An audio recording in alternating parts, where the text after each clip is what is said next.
Let's talk about that. We're going live here. So hello to our Facebook folks. And let's now turn on our YouTube live people.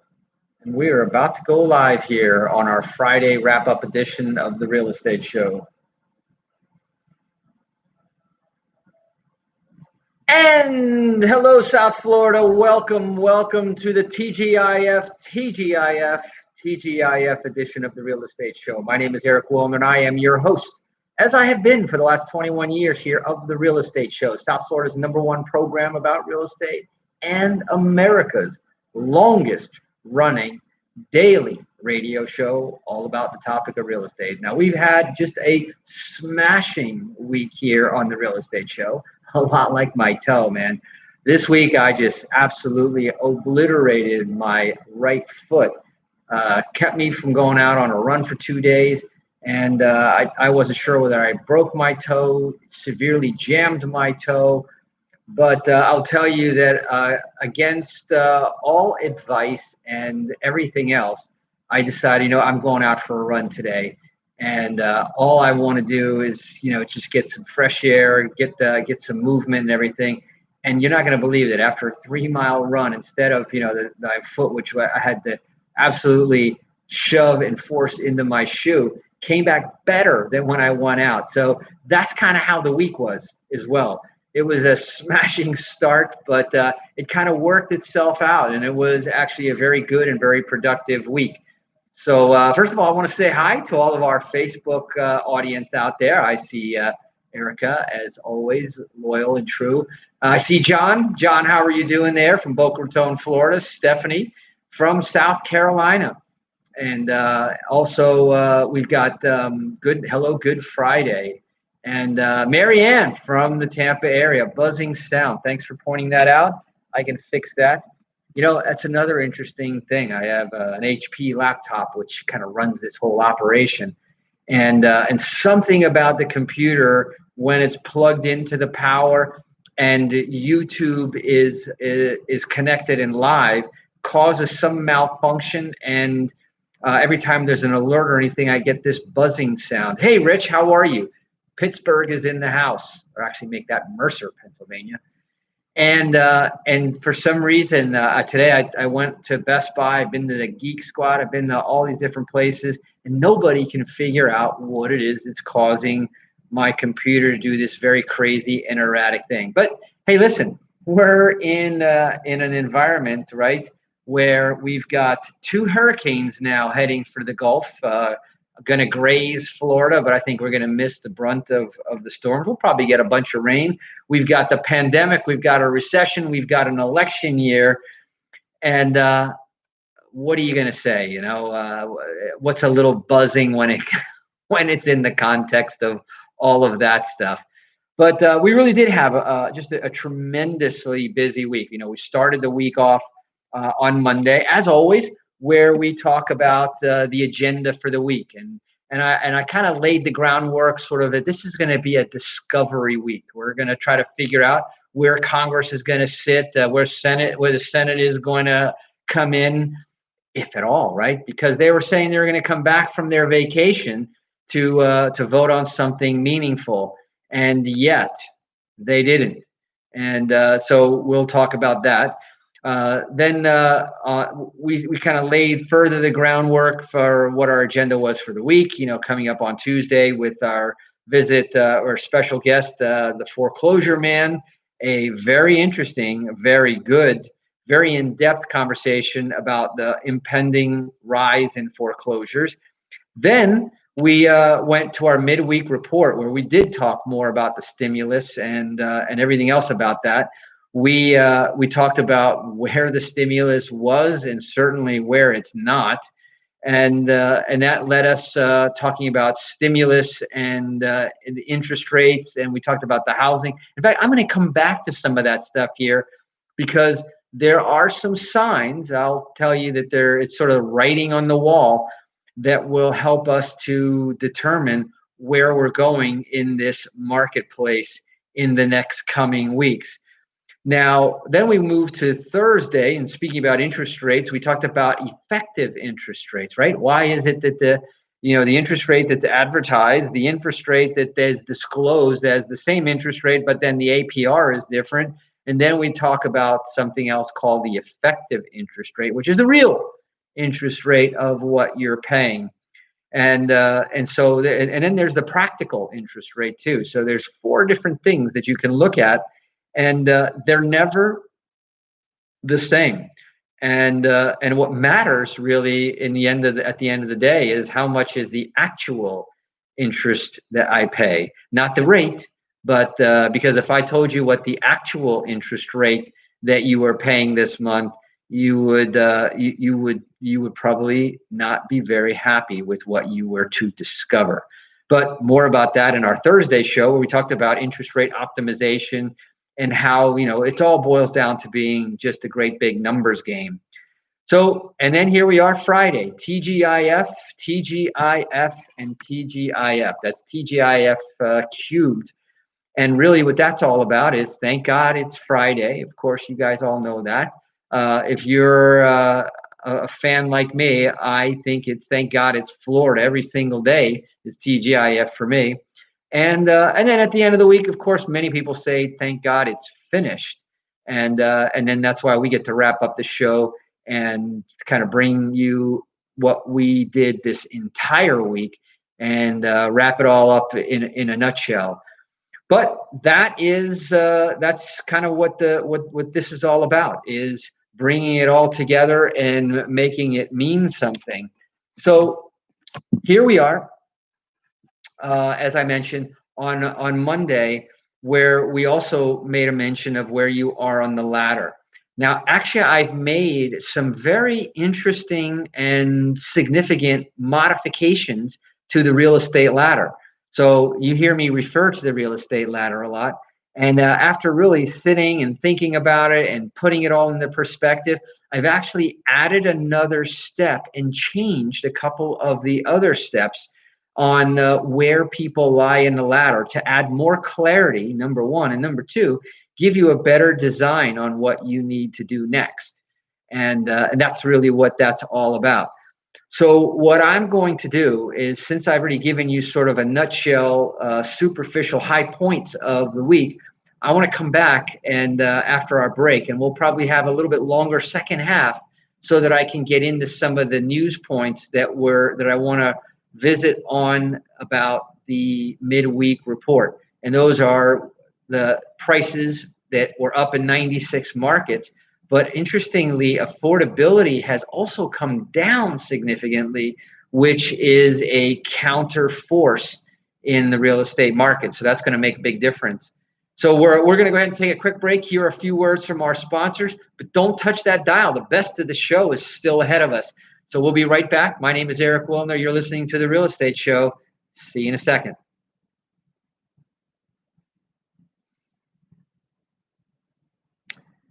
So my Facebook died on me, and I don't know whether I can do the other thing. So what I'm going to do is I'm going to hang on 1 second. I'm going to get power for the phone, and I'm going to see if I can bring Facebook Live back. So hang on there. I got you.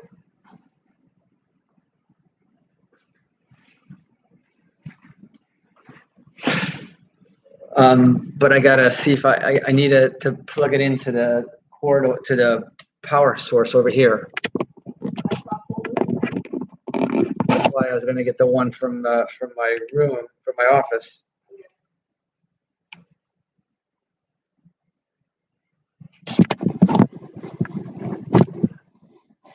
I don't think that the computer will be enough power to bring that baby back.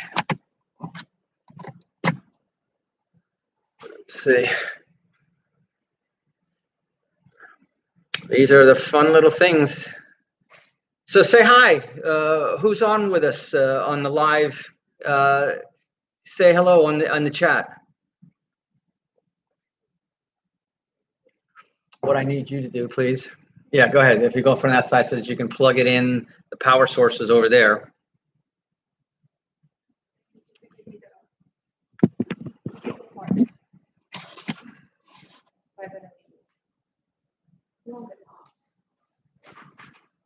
So there's a white extension cord there.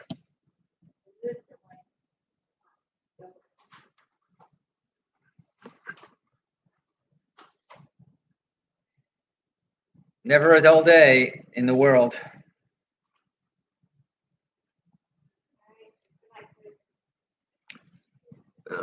Let's see if it'll have time to come back. Huh?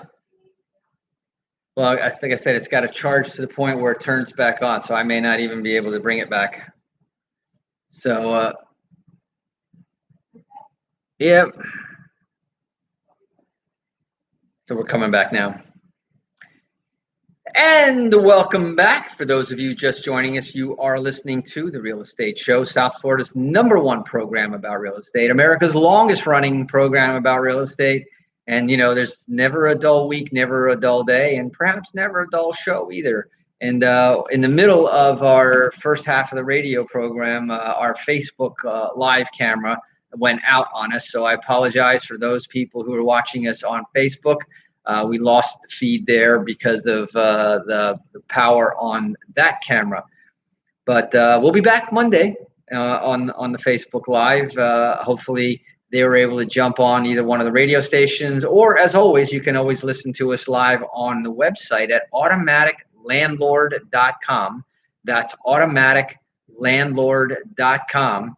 And all you have to do is go to the top of the page where it says The Real Estate Show, and you can click on the listen live if you're on during our live hours from 8 to 8:30 Eastern, Monday through Friday, or you can listen to the rebroadcast of the show, which we will, of course, put that up there as well. Now, we have been sort of starting with the YouTube channel. We're just kind of warming up and getting sort of the basics and the fundamentals in place. We will have a YouTube channel up very soon, but they're working on the graphics and all the fine tuning of it. But of course, the content, the live streaming, we're already providing the content over there, and it'll be ready to upload as soon as everything else is ready. So I see that the power came back up on our Facebook camera. I'm going to see if I can bring that back up, and then we'll continue on with our radio show as usual. But as I was looking back at some of the shows that we had recently, and looking at the different subjects that we have covered recently, and we have really covered a lot of ground, even just since the pandemic. I was looking, as we normally start out, and then I'll get back into where our news was. But we always start out the week with sort of an overarching theme, and then we attack it from different angles. So same theme throughout the week, but Monday on a mission, we talk about it more from sort of like the C-suite approach as a business owner or an investor's approach. Tuesdays is more of a, boots on the ground, practical, talking about tools, that we use, what instruments, what software, what resources we have. Then we talk about the techniques, what is working in today's marketplace. It's not always the same. The market is constantly changing, and if you only do one thing, we know the old proverb, right? When the only tool in your toolbox is a hammer, every problem looks like a nail. Well, that could have some disastrous outcomes if you're trying to fix a window, or if you're trying to do something where the market has changed on you and you only have one approach to that marketplace. So when back in April, right at the beginning, right after the pandemic had been announced, and first we got all of the data and the statistics, and I have some updated statistics, which, by the way, are also very telling. But we talked about unconventional strategies in an unconventional market for unconventional times. And so we kind of had the spotlight on certain tools and certain techniques and certain strategies that we were using. We, in our midweek report, we brought you the updates on where the coronavirus was hitting the hardest, what the statistics are. As a matter of fact, let me just jump in over there. This is as of today, okay? Fresh data. Worldwide cases we're at 22.8 million cases. Now keep in mind, that's in a world of nearly 7 billion people. So 22 million is still relatively a small percentage. Number of deaths, only, well, I don't know if I would say only, but we're just bumping just under 800,000. So you can see the percentage, less than 1 million out of 22 million shows you what the percentage is there. The recoveries, though, has got to be very encouraging. Out of 22 million cases, we have 14 million recoveries. Look at that. More than a 33% recovery rate worldwide. Now, in the United States, it's even better. You've got about 5.6 million total cases. So we have about a quarter of the world's cases right here. But out of the 800,000 deaths, we only have 175. Now, of course, if your loved ones or relatives are in that 175,000, then it's not an only. But I'm just putting this in terms of numbers and numerically speaking. So 175,000 deaths out of 5.6 million, and we've had 2 million recoveries. So we have nearly a 40% recovery rate. Now the rest could still have it. I'm not sure exactly when you are considered recovered, and how many are relapses and then re-recoveries. But when you look at the percentages again, when you look at the percentage of deaths to total cases, you look at the percentage of the recoveries to total cases, it does make, no pun intended, a stronger case for a gradual reopening, ready to go. And of course, with all the positive news about the optimistic results on the vaccines, more different treatments appearing to work. And of course, the more that people observe social distancing, stay out of crowded, closed places, and so forth, that there's no such thing as a new normal, but what the new world as we live in it. Today, as I mentioned earlier in the show, I went to go get my laptop computer repaired. And because I was in a time crush, I got out of my car. I forgot to take my mask. I walk into the store and I realize, I look around, everybody's got masks, and boom, the light bulb goes off. U-turn back to my car, get my mask so that I can go in there and take care. Because obviously I wouldn't be able to take care of anything once I got up to a counter if I showed up without a mask. And no complaints, no worries there. I'm just saying that's the new modus operandi there. And that's just the way it is. So I thought that would be very interesting, since we're talking about everything in the context of the coronavirus, the stimulus, which we're still at a standstill.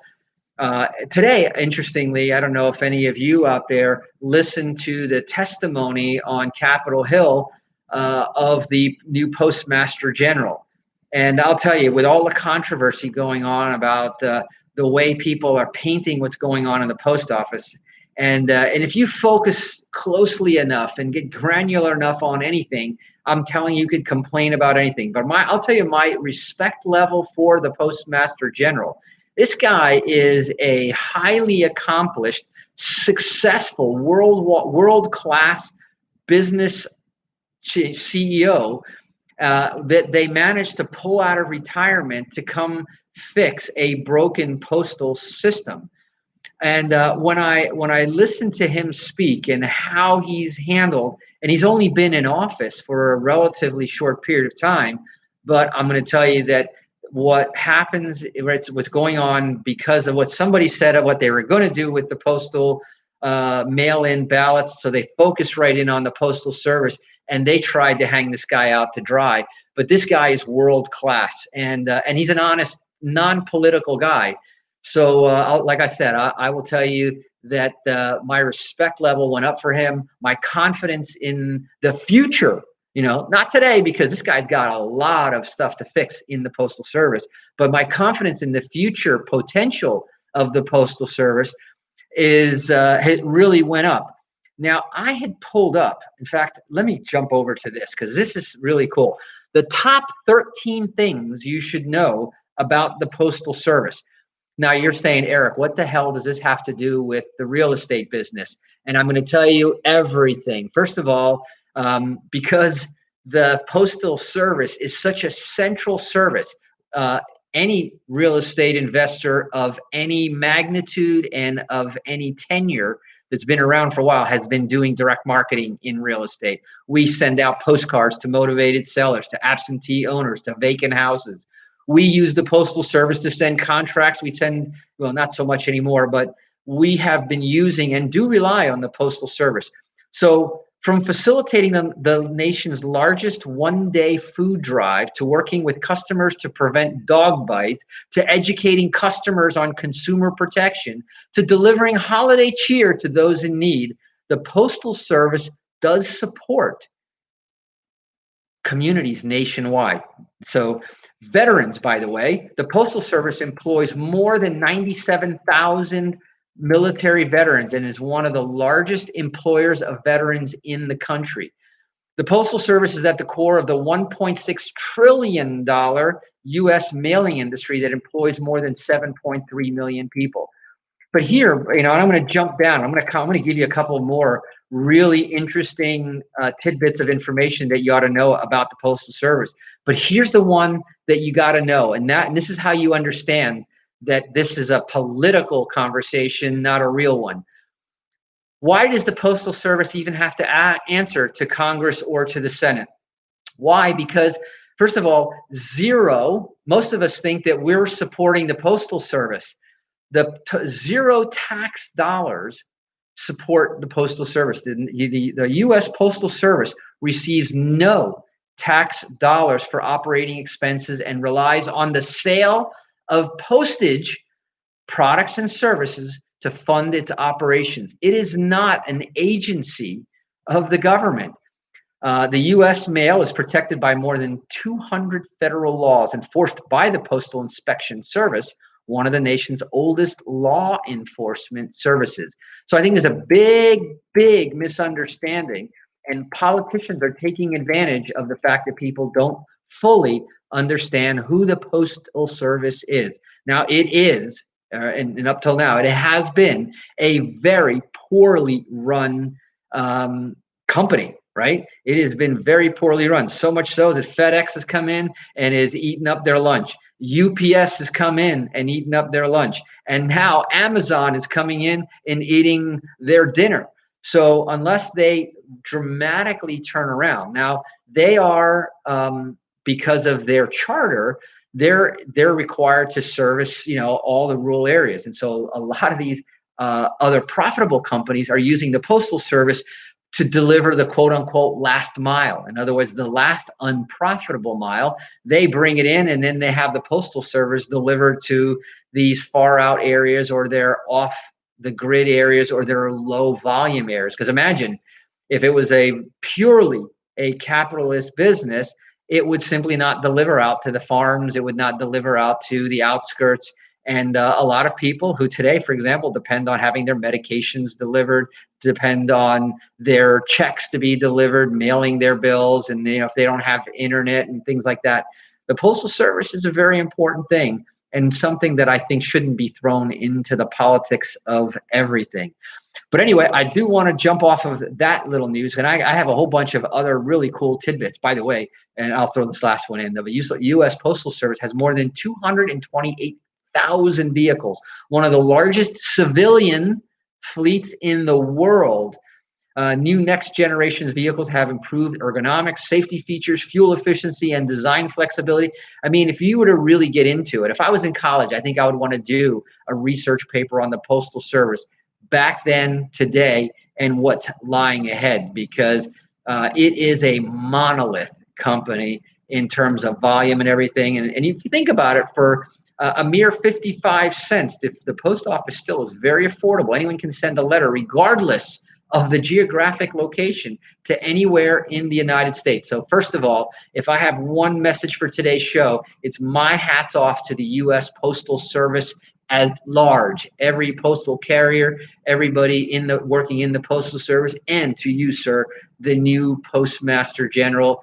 My hat's off to go to you. And the real estate business relies on you as well, and that's why I bring this all back right full circle to what we're doing here. Now, the last note I want to do is something that I mentioned in passing on our Wednesday midweek show, which was the issue about housing affordability. And it went down in June. And I imagine that when the numbers, which aren't yet quite out, the numbers for July come out very shortly, that at the national level, housing affordability showed signs of improvement in June 2020 compared to a year ago, but fell compared to last month. So and better than last year. Remember, we were on a booming economy going forward where we got punched right there by the pandemic. So anyway, the music is coming in here in my headphones, which means that I got to wrap it up for today and for the week. This is Eric Willner signing off for another daily edition of the Real Estate Show. Remember to join us again right here where you're listening to us Monday through Friday from 8 until 8:30 p.m. That's Eastern Time. So until then, this is Eric Willner signing off.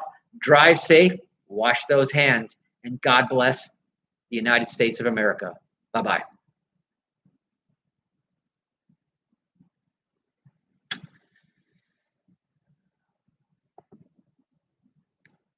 Thank you, man. You too. So I'm going to wrap up a nice clean edition here on YouTube. Thank you very much. Thank you. See you soon. And